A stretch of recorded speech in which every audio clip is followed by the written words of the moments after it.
All right, we want to talk now a little bit about the issues surrounding financial regulation and the Fed. No doubt some things that will be discussed at the G20 as well. Republican Congressman Ron Paul this week will hold a hearing on his own bill to audit the Fed, of which he is a longtime critic. Congressman Paul joins us now from Capitol Hill. Thank you so much. Let me start by asking you, if you had your way, we would have no Fed at all. And people ask me when I say I'm going to have you on, what would we have done without the Fed during this financial crisis? We did at least see them sort of stop the end of the world. Well, the neat thing is we wouldn't have had the crisis if we not had the Fed. The Fed created the conditions for the necessary correction, which is the crisis that we've had. So you can't just say get rid of the Fed, in the middle of it all. But this pretense or this belief that the Fed saves us from these things, these problems, is fallacious. They create them. Every recession we've had has been a consequence of the inflation of the Federal Reserve. The Federal Reserve participates in central economic planning and price fixing. They try to fix the price of interest rates, and they try to plan the economy in this manner.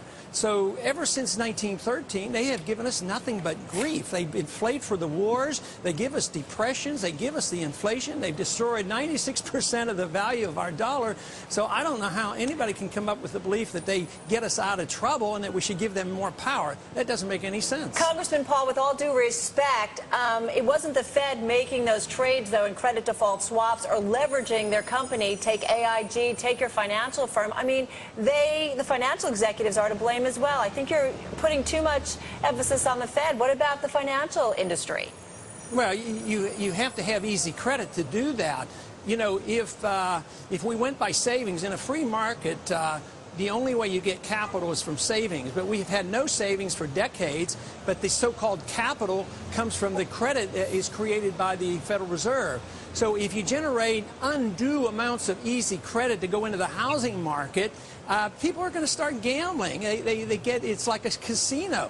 But it starts by the origination of easy credit, creating money out of thin air and financing all these deficits But there was also a real push from Washington overall that everyone should have the right to own a house. That didn't just come from the Fed.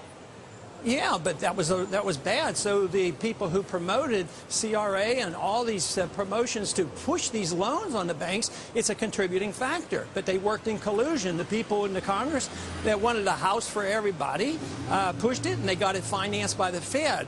It's not one or the other. But if you don't have a central bank to satisfy the politicians, they say, they don't want to investigate it because they don't want it politicized. Well, they're politicized all the time because they're always satisfying the politicians, whether it's the president for a boom period of time when the chairman is up for re-election or reappointment, or whether it's to finance a war or finance the welfare state. It's all politicized. So the Federal Reserve is there to accommodate the politicians. And without a central bank, the politicians would have to get the money from the people. They would have to tax us. They could borrow, unfortunately, to a degree, but there's a limit to borrowing. So all of a sudden, we wouldn't be trying to police the world. We wouldn't be bailing out these companies that don't deserve to be bailed out. Without the Fed, we would have had early bankruptcy.